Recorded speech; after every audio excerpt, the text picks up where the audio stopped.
tere, mina olen Hardi Niilo Trinidad Wisemanist ja täna tutvustan teile HITSA IT-teenuste kasutajaliideste ja kasutajakogemuse analüüsi projekti.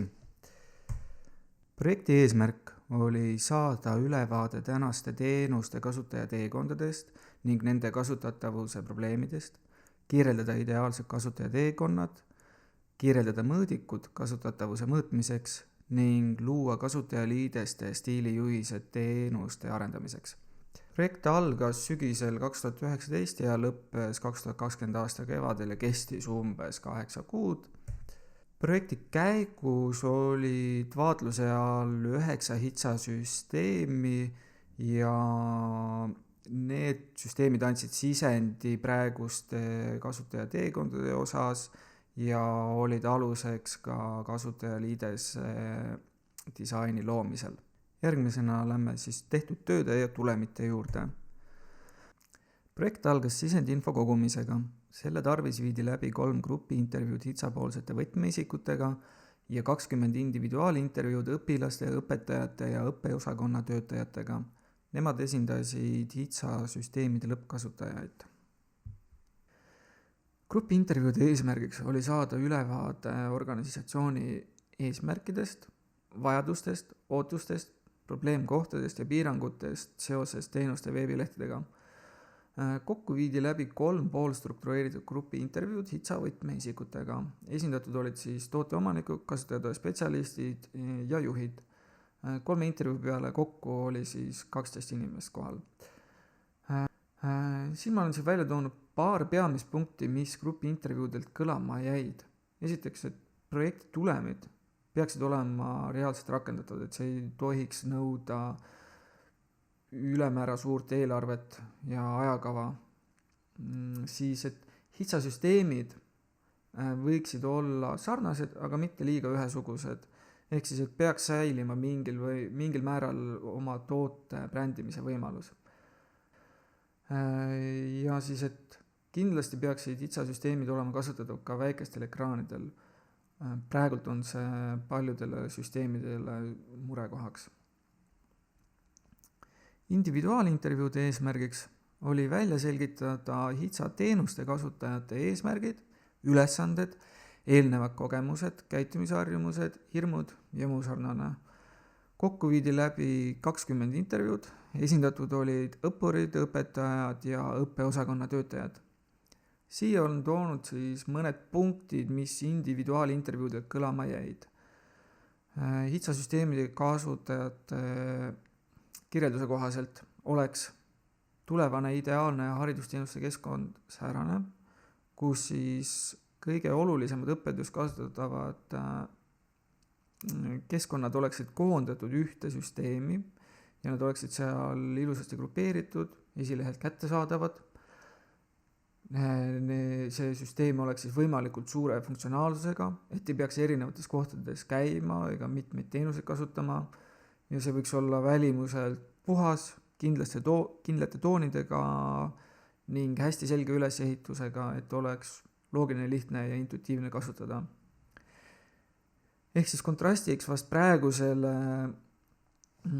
olukorrale, kus see kasutajakogemus on võrdlemisi killustatud, kirjeldavad kasutajad ise süsteemi, kuhu on kõik nagu nendele jaoks vajalik funktsionaalsus kokku koondatud, et nad ei peaks käima erinevate süsteemide vahel, et saada oma tegemised tehtud. Et see on midagi, millele siis võiks tulevikus mõelda. Täispikad intervjuude kokkuvõtted on saadaval HITSA online projektiruumis. Ekspertanalüüsi käigus kaardistasime hanke raames kokku lepitud 9 keskkonna kasutatavuse probleemid. Probleemide kaardistamiseks rakendasime kognitiivse läbikäimise meetodit. Valitud meetod aitas hinnata, kui mugavalt ja arusaadavalt kasutaja oma eesmärgid mingis süsteemis täidab ning võimaldas tuvastada keskkondades esineva kasutatavuse probleeme. Probleemide tuvastamisel lähtusime headest kasutajakogemuse praktikatest ja lisaks otsisime vastuseid küsimustele, kas kasutaja saab aru, mida teha, et oma eesmärki saavutada, kas kasutaja märkab, et talle vajalik tegevus on kättesaadav, kas kättesaadav tegevus seostub kasutajale soovitud tegevusega, kas kasutaja saab sobiliku tagasiside oma progressi kohta. Analüüsi tulemus on vormistatud tabelina. Iga probleemi kohta on kirjeldatud soovituslikud parandused, probleemi kirjeldus ja kriitilisuse aste. Seda saab kasutada tootearenduse sisendina. Kasutajasegmentidesse on kokku koondatud HITSA teenustega kokku puutuvate kasutajate eesmärgid ja vajadused. Need on abivahendid teenuste disainimiseks ja aitavad tootearendusmeeskonnal ja HITSA arenduspartneritel mõista, kes nende teenust lõpuks kasutama hakkab. Kasutajasegmentide kirjeldamisel olid aluseks projekti raames läbi viidud individuaalintervjuud, mille raames intervjueeriti HITSA teenuste kasutajad kõigist 3 grupist. Need olid siis õppur, õpetaja ja õppeosakonna töötaja. Kokku on kirjeldatud 8 segmenti. Iga segmendi kohta on siis olemas tegelikult, et on ära kirjeldatud nende eesmärgid ja siis nende vajadused ja need vajadused on veel jagatud eraldi, et on üldised vajadused ja on spetsiifilised vajadused. Ja need siis aitavad nagu saada sukse linnulennult ülevaate, et kes üldse nagu HITSA süsteeme kasutavad ja mis nende vajadused võiksid olla. Kindlasti neid oleks võimalik veel nagu rohkem kirjeldada, aga selle projekti raames fokuseerisime me ainult õppuritele, õpetajatele ja õppeosakonna töötajatele, et me nende segmentide siis kirjeldamisel lähtusime nendest, keda me intervjueerisime. Ideaalsete to-be kasutaja teekondade kaardistamiseks viisime läbi 3 koosloome töötuba HITSA tooteomanikega. Töötubade raames visandati samm-sammult kasutajate tegevused süsteemis oma eesmärkide täitmisel ja keskenduti siis samal ajal kasutaja vajadustele. Töötubade aluseks olid projekti alguses määratud 18 põhivoogu. Iga põhivoo kohta kaardistasime vaid positiivse teekonna, ehk siis et ilma takistusteta, ja alternatiivseid vooge ning erandeid me ei käsitlenud. Töötubades jaotasime põhivoogude käsitluse vastavalt siis, et millised tooteomanikud meil olid töötoas parasjagu kohal. Koostöö loometubades tuli oluliste punktidena välja, et kasutaja sisselogimine võiks olla igas süsteemis võimaldatud HAR-ID-ga ja see võiks töötada sellisel kujul, et kui kasutaja ennast juba ühe korra on mõnda HITSA süsteemi autentinud, siis süsteemide vahel liikudes ta ei pea seda uuesti tegema, et ühe sessiooni jooksul piisab ainult ühest autentimisest.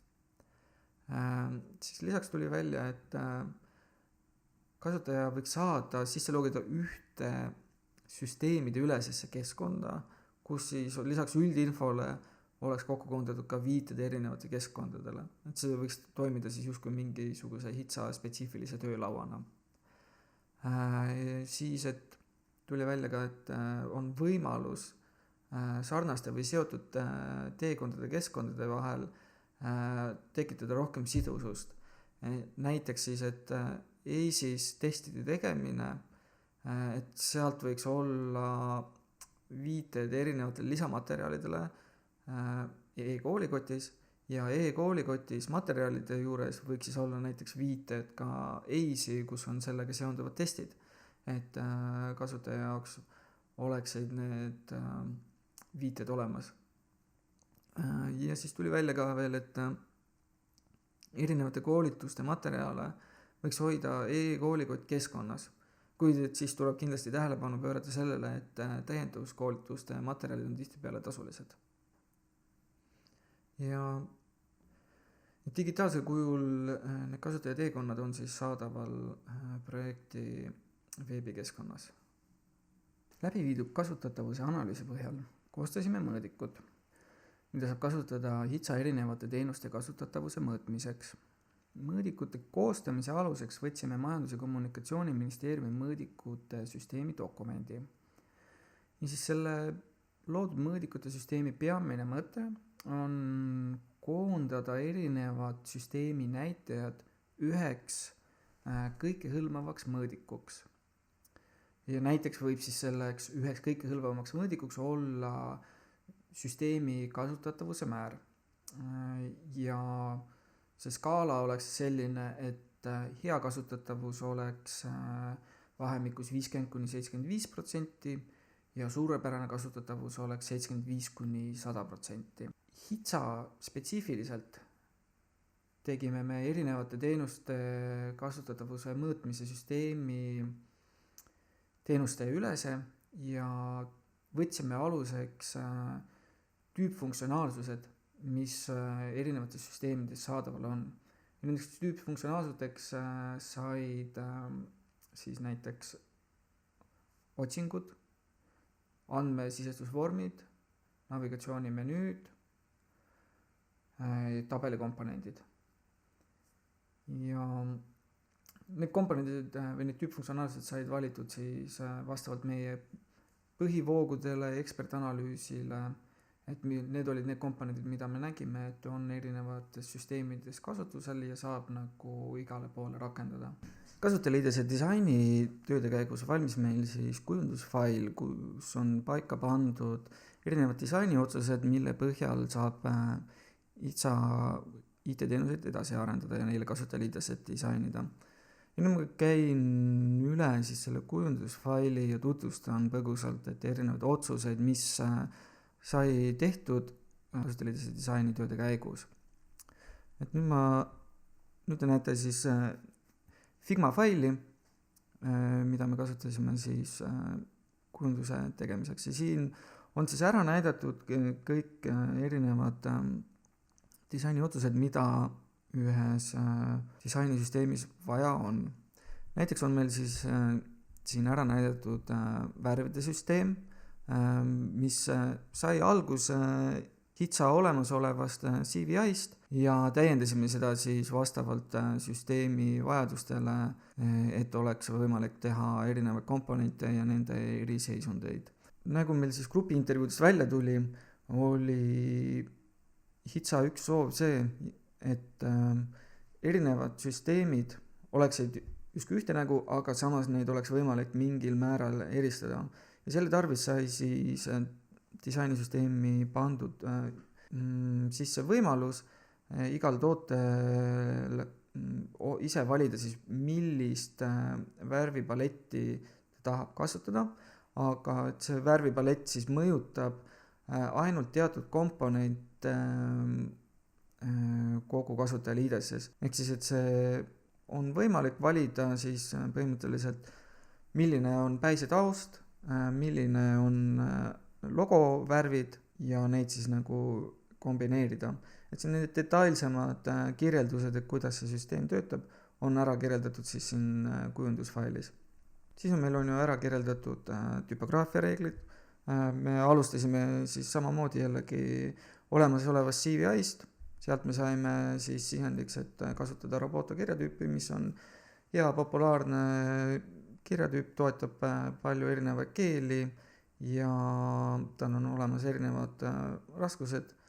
HITSA-le sellega lisalitsentsikulusid kaasa ei tule. Ja siin me oleme lihtsalt siis ära näidanud, et erinevad tekstielemendid, et kuidas nad käituvad, millised nad näevad välja üherealisena, kuidas nad on mitmerealisena.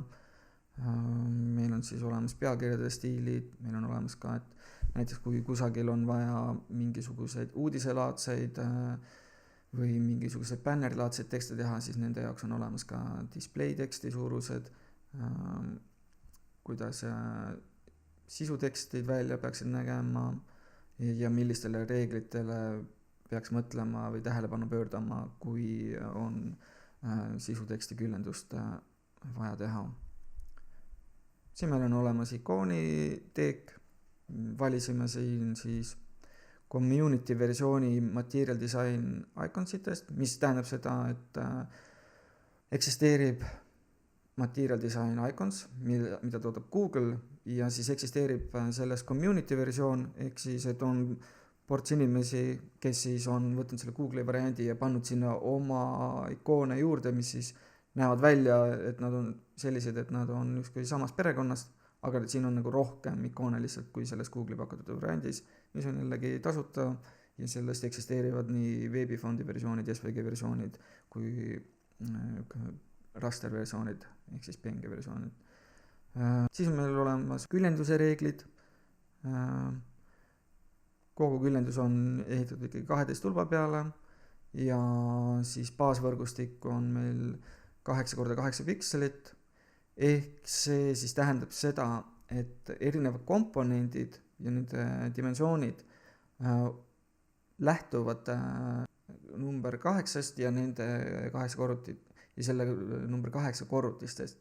Ehk siis näiteks, et komponentide kõrgused on siis kas 24 pikslit või 36 pikslit ja nii edasi, et alati lähtume number 8-st ja see annab niisuguse hea ja süsteemse tunnetuse ja seda on lihtsam ka arendada.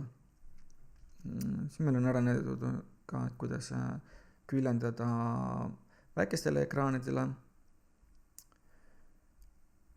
Siis on meil ära näidatud erinevad komponendid, sisestusväljad, nupud, akordionid ja nende eriseisundid. Ja siin on meil siis välja toodud näiteks, et meil on ka nende komponentide variatsioonid, ehk siis näiteks sisestusväljade puhul meil on võimalik kasutada väikeseid sisestusväljasid, keskmisi, suuri ja eriti suuri. Et need suurused me tuvastasime siis kujundustööde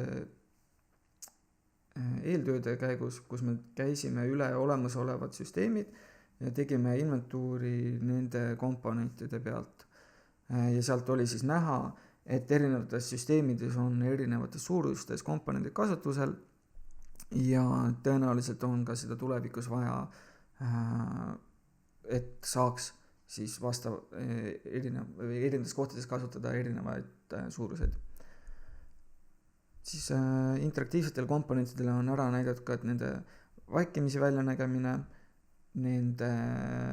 ja siis nende eriseisundid, ehk siis, et hover seisund on see, kui kasutaja on hiirega komponendi kohal, active seisund on see, kui kasutaja nüüd hiirega klõpsas siia sisse, et see on ainult see klõpsamise hetk, fookus on see, kui nüüd näiteks tab klahviga on kasutaja liikunud sisestusvälja sisse või kui ta klõpsas siia ja siis nüüd sisestusväli on fokusseeritud, et milline siis välja näeb. Ja kuna tehniliselt on võimalik, et sisestusväli saab nii active state'i kui ka focus state'i, siis on ära näidatud ka, et milline sellel hetkel peaks välja nägema. Milline see sisestusväli näeb välja siis, kui ta on blokeeritud või disabled olekus, et kasutaja ei saa teda kasutada. Millised näevad tema need placeholder tekstid, millised on siis nagu vead stiilid ja millised on õnnestumise stiilid. Ja selline on see läbiv trend, et komponentidele, kus on interaktsioonist seisundid olemas, on need ära näidatud, et millised peaksid need välja nägema. Siit jätkub siis sisestusväljade osa, et on erinevad märkeruudud, raadionupud, lülitinupud, kuidas peaksid märkeruudud käituma, kui on vaja neile tekitada hierarhia, millised on nuppude komponendid ja millised variatsioonid neist eksisteerivad. Nuppude süsteemis me kehtestasime ka siis reegli, et on võimalik eristada 4 erinevat tasandit ja üldiselt peaks see asi olema siis kasutatud niimoodi, et kui on tegemist näiteks mingisuguse vormiga, siis selle vormi raames on tavaliselt salvestamise tegevus see tegevus, mida me tahame, et kasutaja teeks, siis selle meie soovitud tegevuse tähistamiseks me kasutame siis primaarseid nuppusid, vähem soovitud või et sekundaarsed tegevused on siis tähistatud valgete nuppudega ja kui on vaja veel eristada mingisuguseid 3. ja 4. järgulisi tegevusi, siis on nende jaoks olemas lingid ja vastavalt siis, et 3. järgu tegevused siis siniste linkidega ja 4. järgu tegevused siis musta või tumehallide linkidena. Siin meil on kuna nupud on interaktiivsed komponendid, siis neile on ära näidatud nende eriseisundid. Nuppudest on olemas eri suurused, on ära näidatud, kuidas nupud peaksid asetsema. Nupud saavad olla gruppidesse organiseeritud. Siin on veel eraldi ära näidatud, millised on linkide võimalused ja kuidas neid ikoonidega näiteks kombineerida, kuidas nad käituvad teksti siseselt,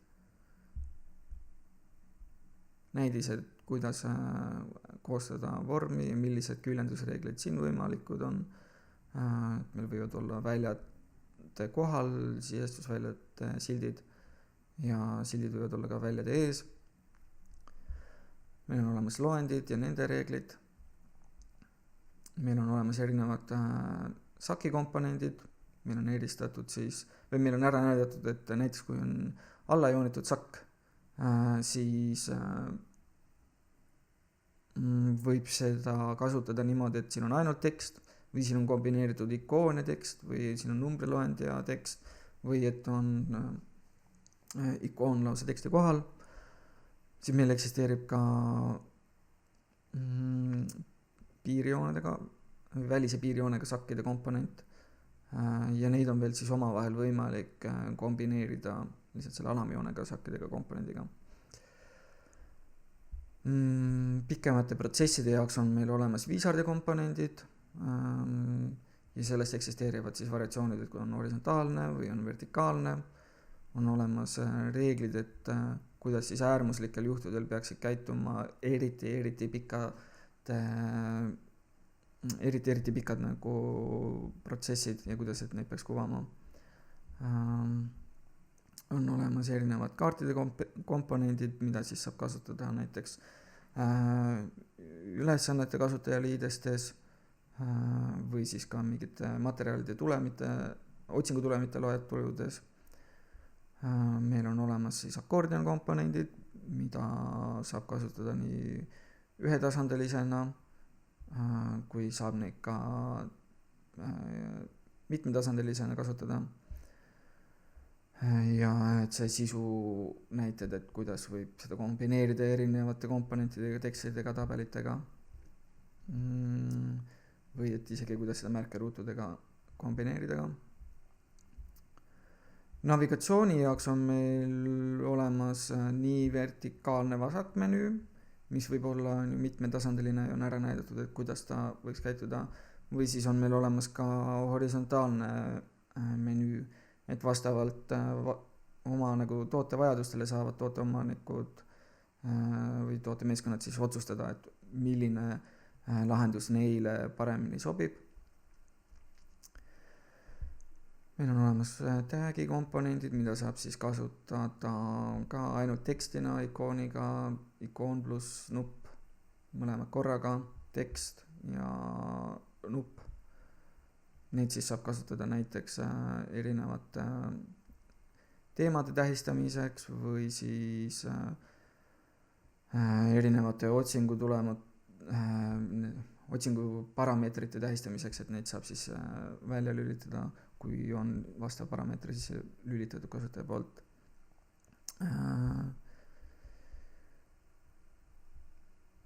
Siis on siin failis olemas ka lihtsalt disainerile abivahendid selleks puhuks, kui tal on vaja näidata mõndat, teha näiteks mõnda siis kujundusvaadet, kus on kerimisribasid vaja näidata, et neid ei ole mõeldud arendamiseks, aga need on disainerile abivahendiks. Siis meil on olemas vihjemullid, mis võivad olla abivahendid või abitekstide kuvamiseks. Siis meil on olemas hüpikaknad, mis on või sarnased vihjemullidele, aga tavaliselt nendes on rohkem teksti ja interaktiivseid komponente. et neid saab selleks puhuks kasutada. siis meil on ära näidatud laadimisindikaatorid ja nende stiilid,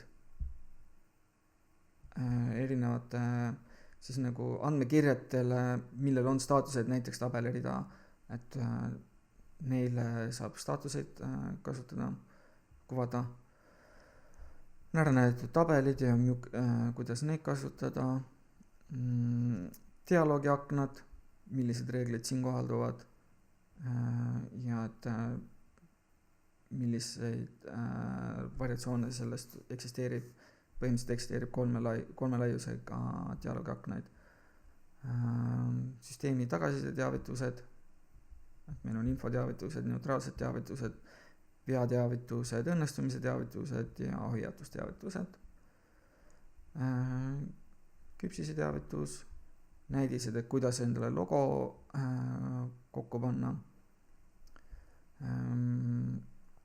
Erinevad päisevariatsioonid võib kasutada koos bänneriga, võib kasutada ilma bännerita, kuidas see välja näeb, kui on kasutaja ennast autentinud, siis kuidas see töötab, kui on vertikaalne navigatsioon.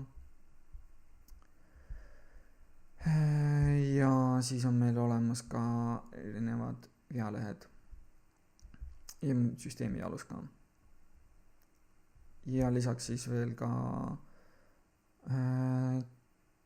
näidised, et erinevas tootmisetappides milline peaks süsteem välja nägema, et see oli midagi, mis tuli siin töö käigus välja, et sellega on probleemi ja et on pandud siia juba palju aega, et välja töötada mingisugune lahendus, et me siis vormistasime selle nüüd ka selles uues disainisüsteemis, et kuidas näeb välja siis testkeskkond või kuidas näeb välja pre-live keskkond, et kuidas nad on eristatud, et siis saaks aru, kus parasjagu kasutaja on.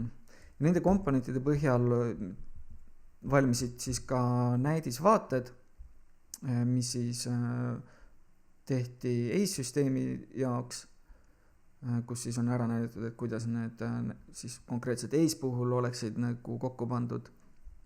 Ja et on olemas ACE-vaated, jah, et on olemas nende desktop-vaated ja ka mobiilvaated ja siis on olemas ka e-koolikoti vaated, mis siis samamoodi kasutavad neid UIKIT-is valmis tehtud komponente ja annavad siis näiteid, kuidas see peaks siis kasutajaliide sees toimima.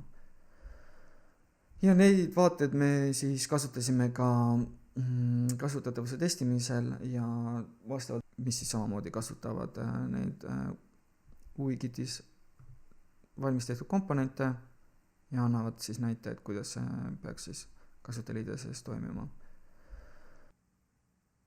Projekti tulemite veebiruumi oleme kokku kogunud ka heade kasutajaliideste näited. Valiku tegemisel mõtlesime siis sellele, et millistest materjalidest võiks olla HITSA-l oma disainisüsteemi edasiarendamisel kõige rohkem kasu ja et mis on meid ennast aidanud oma töös disainisüsteemide arendamisel erinevates projektides. Ja siis lisaks disainisüsteemidele sai juurde pandud ka mõned uuendusmeelsemad kasutajaliideste lahendused.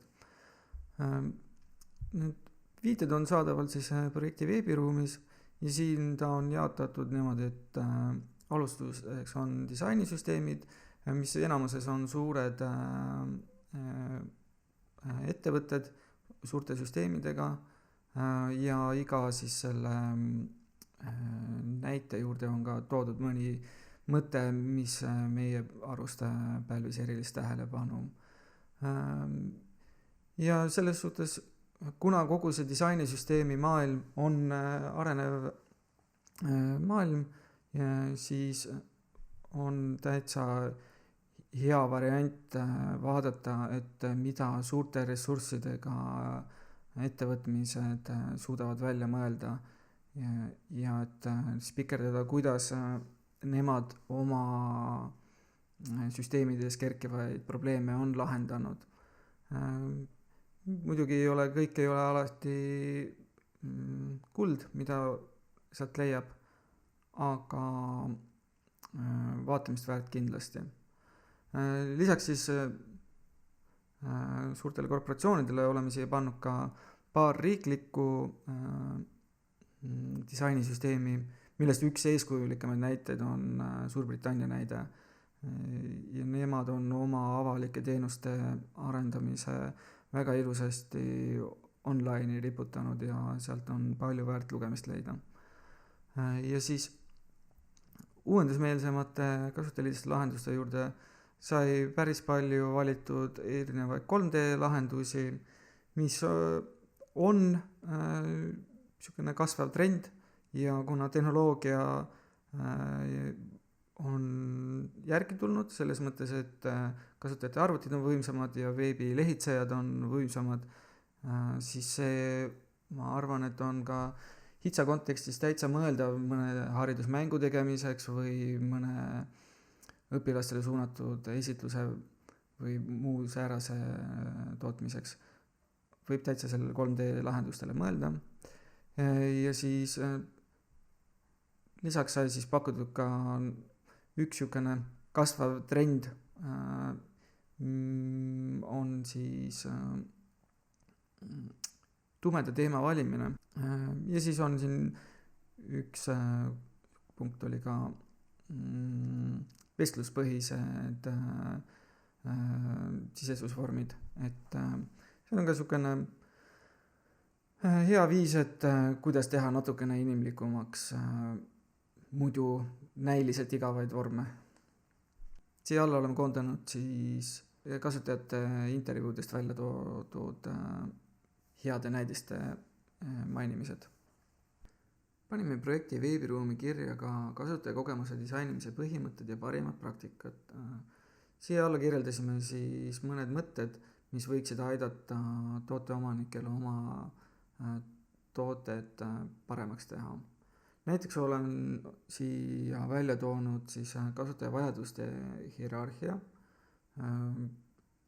mis siis näitab ära, et millistele süsteemi aspektidele peaks millises järjekorras keskenduma.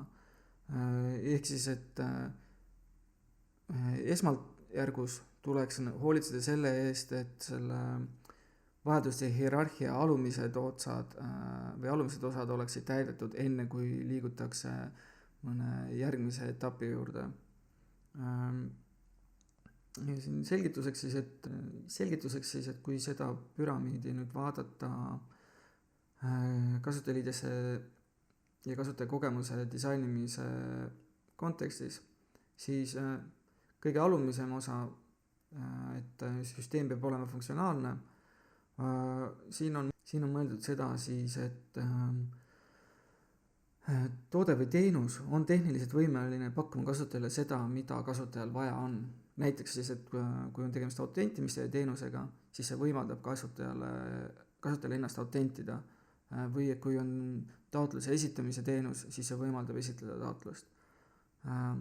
Siis püramiidi järgmine osa on, et toode või teenus peaks olema kasutaja jaoks alati saadaval ja olema siis nagu, et see on üks nagu töökindluse märk ja et see teenus peaks siis olema turvaline ja iga kord, kui kasutaja annab talle sama sisendi, siis ta saab tagasi sama tulemuse. Ja et see süsteem peaks olema nii kiire, et ta vastab kasutaja ootustele. Siis sealt järgmise sammuna jõuame kasutatavuse juurde,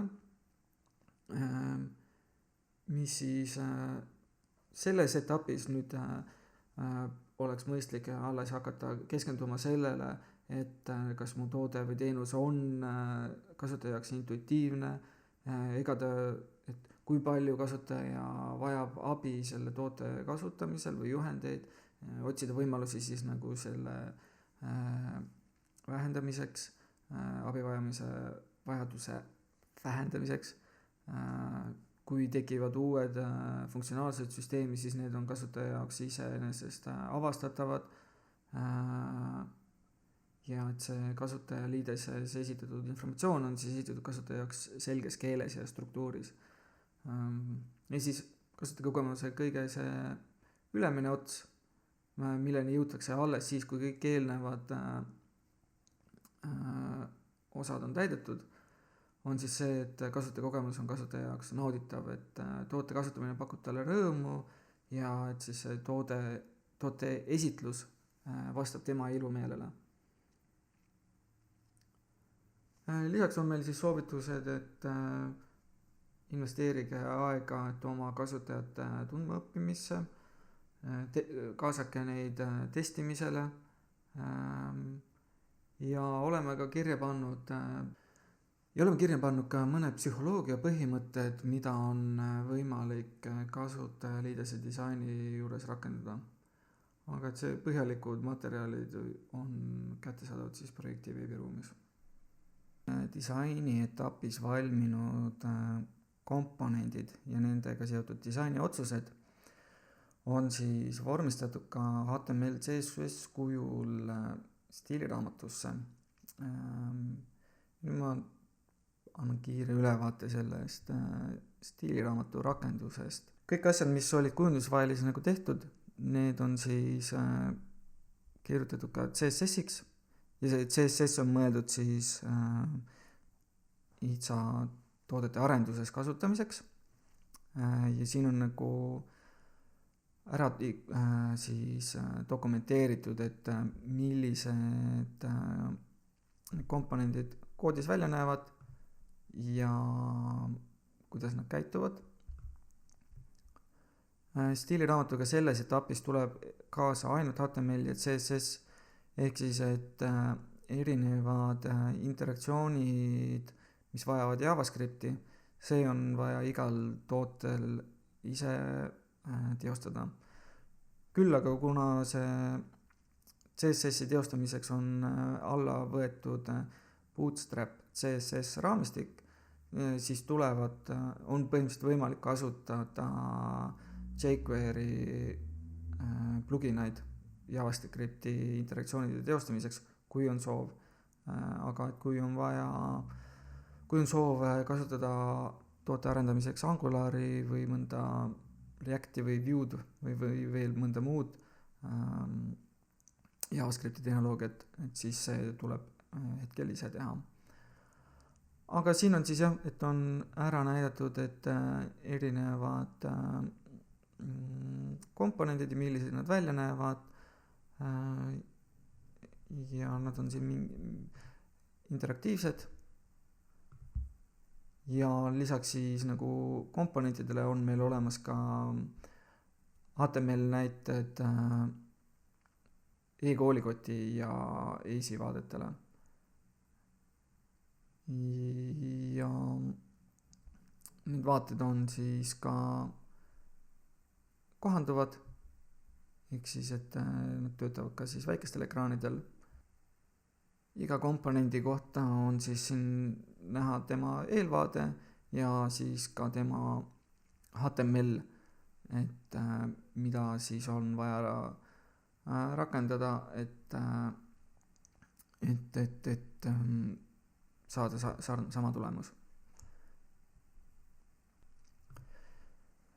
Selle stiiliraamatu lähtekood asetseb siis HITSA GitLabis ja siin on olemas ka täpsemad juhised, et kuidas seda stiiliraamatut, mis on siis kogu selle disainisüsteemi üks alamkomponent, endale tootesse sisse tõmmata ja juhised, et kuidas seda arenduskeskkonda siis käivitada ja mis asjad siin üldse kaasa tulevad. See on avalikult kättesaadav ja see asetseb aadressil, mida näete ekraanil. Link on ka esitluse lõpus. Stiiliraamatuga tuleb kaasa ka haldusmudel. Ja see haldusmudel siis kirjeldab seda, et HITSA disainisüsteemi täiendamisega võivad tegeleda kõik põhimõtteliselt tootemeeskonnad, kes seda disainisüsteemi kasutavad, või siis ka tootearendusmeeskonnad. Disainisüsteemi all mõtlen siis siin seda, et siia alla kuuluvad nii selle kujundusfailid kui ka koodirepositoorium ja ka siis näiteks mingisugused muud reeglid, mis nagu kirjeldavad, kuidas HITSA seda kasutajaliideseid luua. Et ideaalis küll peaks olema sellel HITSA disainisüsteemil oma meeskond, mis võiks koosneda disainisüsteemi toote omanikust, pühendatud UI disainerist või kasutajakogemuse disainerist ja ka siis front-end arendajast, et oleks nagu kõik 3 rolli täidetud, kes siis nagu teavad sellest disainisüsteemi hingeelust ja oskavad siis toetada vastavalt vajadusele tootearendusmeeskondasid. Aga kui ei ole võimalik eraldada siis ressursse, et disainisüsteemi meeskonnale tekiksid need rollid, siis on ka võimalik neid tegevusi delegeerida siis tootearendusmeeskondadesse, ehk et näiteks kui on kusagil tootearendusmeeskonnas on olemas disainer, kellel tekkis mingi küsimus, kuidas disainisüsteemi kasutada või et tekkis mingi ettepanek, et mida muuta, siis võib vabalt nagu anda talle õigused, et ta täiendaks siis vastavalt seda disainisüsteemi. Ja aga et see peaks läbi käima ikkagi läbi disainisüsteemi tooteomaniku rolli, ehk et tema peaks olema vähemalt teadlik sellest, et mis disainisüsteemis parasjagu toimub. Ja õnneks see roll on HITSA-l praegult täidetud ka. Ja siis lisaks on meil ka kirjeldatud projekti tulemite veebiruumis otsuse puu, mis siis aitab otsustada, kus või millal mõnda komponenti uuendada ja kes peaks selle töö ära tegema ja milliseid tegevusi peaks olema üldse tehtud, et kas siis näiteks mõnda komponenti uuendada või et mõni uus komponent tekitada. Et see skeem on kättesaadav siis selle projekti tulemite veebiruumis, aga nagu juba eelnevalt mainitud, siis põhimõtteliselt ta näeb ka ette seda, et disainisüsteemi muudatused ei pea käima rangelt läbi disainisüsteemi meeskonna, vaid et seda vastutust on võimalik jagada ja see on vajalik selle jaoks, et ei tekiks disainisüsteemi meeskonnast pudelikaela siis HITSA toodete arenduses, et asjad saaksid ikkagi edasi liikuda.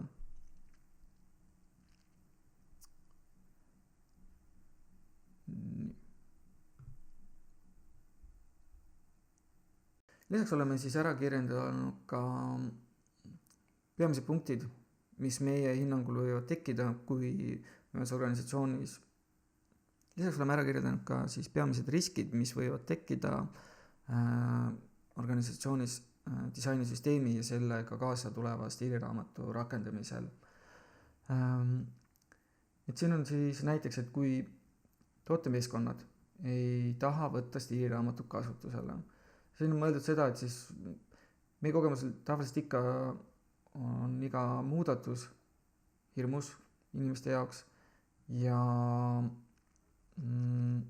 tavaliselt ikka kirjeldatakse, et oi ei, et kui nüüd tuleb, me peame kasutama mingit asja, mida me ei ole varem nagu kasutanud, siis me ei tea, kas me suudame tarnida tarkvara. Ja meie kogemusel on see selline hirm tulnud ka tihtipeale sellest, et stiiliraamatu kasutamine tuleb nõudena hästi äkitselt erinevatele arenduspartneritele või tootearendusmeeskondadele ja et siis sellest lähtuvalt tekib see niisugune vastuolu ja tahetakse vastu punnida, et selle uue stiili rakendamisele. Ja siis selle leevendamise meetod praktiliselt ongi see, et lihtsalt aegsasti kommunikeerida, et selline asi on nüüd päevakorras, et tuleb hakata rakendama neid uusi stiile ja siis leida mingisugune mõistlik ajakava, mis arvestab siis vastava meeskonna võimalusi ja eelarvet ja ajakava, aga et mitte ikkagi teha nagu järeleandmisi, et seda üldse ei kasutata, vaid et siis otsida nagu mingisugust kompromissi või mingisugust võimalust või ajakava, mis siis on vastava toote jaoks või tootemeeskonna jaoks vastuvõetav. Siis on muidugi alati variant, et tekib vastuolu stiiliraamatu ja toote tehniliste lahenduste vahel. Et siis selle IT-maailm areneb kiiresti ja veel siin veebipõhiste süsteemide sees front-endi maailm on eriti kiire arenguga, et siin neid tehnoloogiaid ja raamistikke tuleb nagu seeni peale vihma, aga sellest nagu sõltumata on siis nagu praeguses nagu disainisüsteemiga kaasa tulevas stiiliraamatus kasutatud või taandatud siis need komponentide teostus sellisele minimaalsele tehnoloogiale, et mis on kindlasti kõigi jaoks rakendatav, et on siis stiiliraamatust kättesaadav CSS ja HTML, et siin ei ole stiiliraamatus ei ole otsust või nagu arvamust selles osas, et millist JavaScripti peaks nagu toode kasutama ja see nagu JavaScripti raamistiku etteütlemine on see, mis tavaliselt toob kõige suuremad nagu kulud, et kui peaks nüüd mõnda toodet hakkama lihtsalt puhtalt stiiliraamatu rakendamise pärast näiteks Angulari pealt Reacti peale ümber tegema või Reacti pealt Angulari peale ümber tegema, et seda praegult stiiliraamatuga kaasa ei tule. Ja lisaks siis, et see CSS on ehitatud Bootstrap raamistiku peale. Bootstrap on siis CSS raamistik, mis on üks populaarsemaid raamistikke, ehk siis on väga tõenäoline, et ITSA arenduspartnerid või keegi nendest partnerite front-end arendajatest on selle raamistikuga tuttavad ja et neil ei ole, et see õpikurv nende jaoks on üsna madal. Siis on muidugi oht on see, et stiiliraamatule ei teki oma meeskonda, et siin on nagu see et selle jaoks, et see asi läheks käima ja et tootemeeskonnad võtaksid selle kasutusele, on neil vaja tuge ja seda tuge peaks neile andma siis nagu stiiliraamatu meeskond. Ja nende riskide maandamiseks ongi siis võimalik on ju esmalt, et kas siis ITSA sisse tekitada vastav meeskond, mis juba tooteomaniku näol on realiseerunud, et selle jaoks on nagu plaan olemas, aga et siis ka nagu disainisüsteemi erinevatele distsipliinidele, et siis kas et oleks olemas nagu kasutajakogemuse ja kasutajaliidese disainer, kes aitaks nagu kasutajaliidese disainiga, kes oskaks nagu öelda, et miks on mingid värvid või et kui on kusagil vaja kellelgi mingit muudatust või täiendust teha, et siis kuidas seda nüüd saaks teha niimoodi, et see oleks ikkagi süsteemi osa ja siis ka, et oleks vaja nagu front-end arenduse kompetentsi saaks teha niimoodi, et see oleks ikkagi süsteemi osa ja siis ka, et oleks vaja nagu front-end arenduse kompetentsi, et kes oskaks toetada erinevaid tootearendusmeeskondasid just tehnilises küsimustes. Jah, aga nagu haldusmudelist ette nähtud, et seda riski saab siis maandada läbi selle, et delegeerida näiteks neid kasutajaliidese töid ja front-end arenduse töösid, et siis tootearenduse meeskondadesse. See küll nõuab siis tõenäoliselt disainisüsteemi toote omanikult täiendavat kommunikatsiooni ja paneb talle natukene rohkem tööd siis tema algadele. Ja siis on muidugi oht see, et stiiliraamat jääb teisejärguliseks tooteks, et niisugune kahjuks on veel niisugune väär arusaam, et need stiiliraamatud või disainisüsteemid nagu laiemalt, et need on, teed ühe korra valmis ja siis ta toidabki nagu või töötab igavesest ajast igavesti, aga kahjuks reaalsus on see, et selle jaoks, et see praegune investeering, mis nüüd ITSA on teinud disainisüsteemi alustamiseks, et selle jaoks, et see ei läheks vett vedama, siis peab ikkagi seda toodet pidevalt edasi arendama, kommunikeerima, et niisugune asi eksisteerib, peab hoolitsema selle eest, et tootemeeskonnad seda rakendaksid, neid toetama, et sellega peab lihtsalt edasi toimetama. Ja ega see on see riskide maandamiseks peamised võimalused ongi see, et kommunikeerida seda, et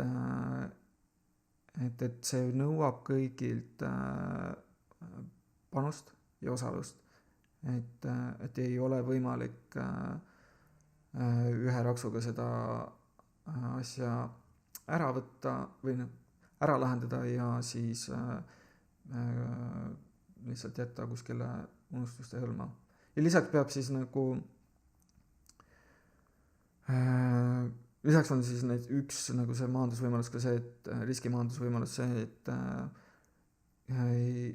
ikkagi süstemaatiliselt läheneda sellele, et tootemeeskondade arendusplaani saaks sisse stiiliraamatu rakendamine.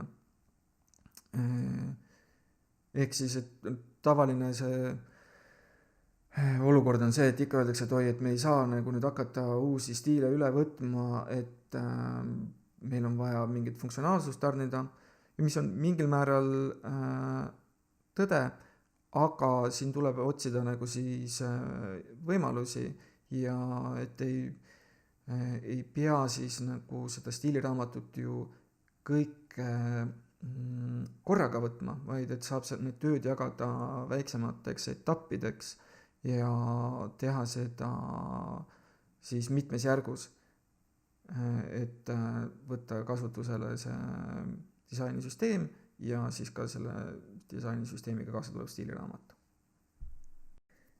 Stiiliraamatu rakendamiseks on siis laias laastus on 2 varianti. Üks lihtne variant on siis kasutatav pigem sellisel puhul, kui tegemist on täiesti uue süsteemiga, millel ei ole nagu olemasolevat kasutajaliidest üldse loodudki. Et siis on nagu võimalik, et võtta nagu stiiliraamat, kogu stiiliraamat kohe algusest peale kasutusele ja rakendada seda kohe täies mahus. Aga siis, mis on nagu realistlikum ja tavalisem olukord ITSA erinevate toodete jaoks, on see, et on juba olemasolev front-end on olemas ja see kasutajaliides on olemas ja toimib ja et oleks vaja siis see ümber teha. Ja selle jaoks oleme siis nagu ära kirjeldanud etapiviisilise lähenemise, mis aitab siis erinevatel tooteomanikel ja ka siis disainisüsteemi tooteomanikul hinnata ja jälgida, et kui kaugel erinevad tooted on disainisüsteemi ja stiiliraamatu rakendamisel.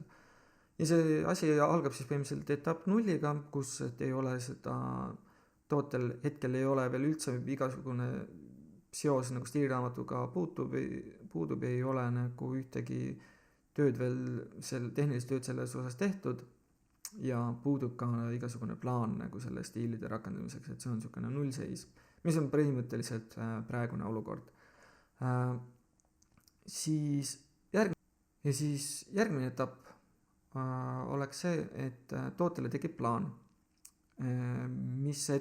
kus on kokku lepitud, et mis hetkel hakatakse stiiliraamatut rakendama, luuakse siis nagu tehniline võimekus, et nüüd seda stiiliraamatu komponente üldse saab nagu hakata sisse tõmbama, mis esimeses etapis põhimõtteliselt piirdubki ainult sellega, et on see koodirepositoorium on nagu tehniliselt ühendatud, aga praegu selle esimeses etapis veel ei pea hakkama kohe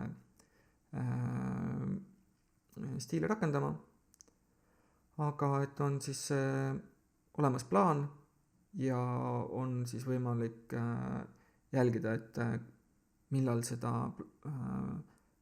plaani rakendama hakatakse ja on võimalik sellele vastavalt plaanile siis ka ressursse planeerida. Siis sealt järgmine etapp oleks see, et tuuakse stiiliraamatust üle värvid, ehk siis kõik olemasolevad komponendid, et nende olemasolevate komponentid, värvid ja ka mingid taustastiilid, et need kõik siis hakkavad kasutama ainult neid värve, mis on stiiliraamatus kirjeldatud, siis et viiakse üle tekstistiilid siis nagu stiiliraamatule. Siin on küll võimalik teha mööndusi, näiteks et kui mõni komponent läheks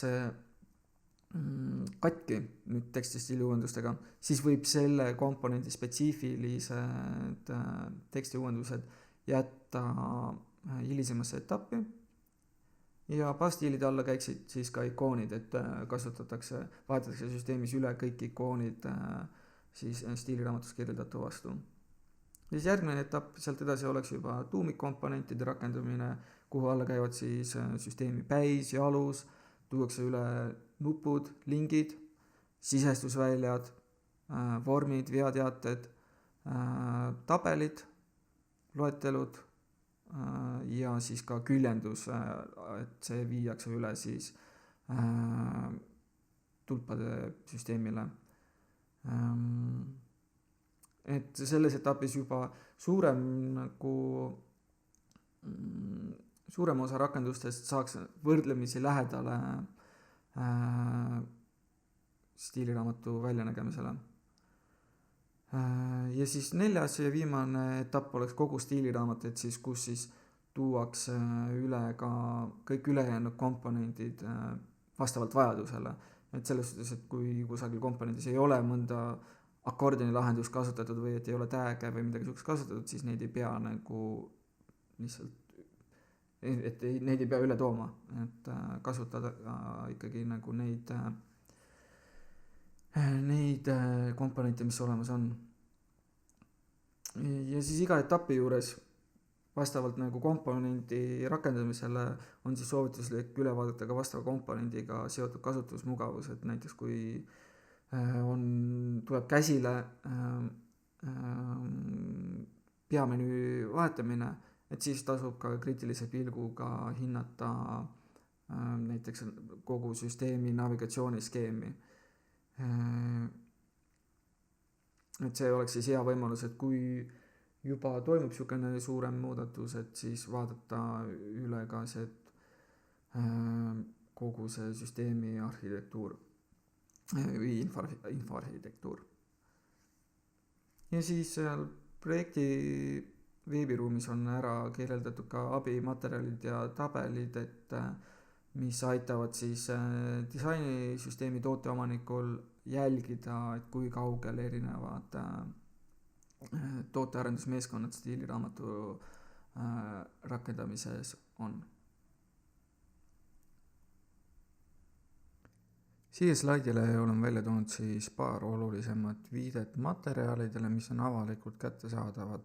Esimene on siis kujundusfailile, siis on stiiliraamatu lähtekood ja stiiliraamatu rakenduse URL.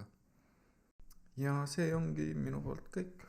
Ja aitäh ja edukat disainisüsteemi rakendamist!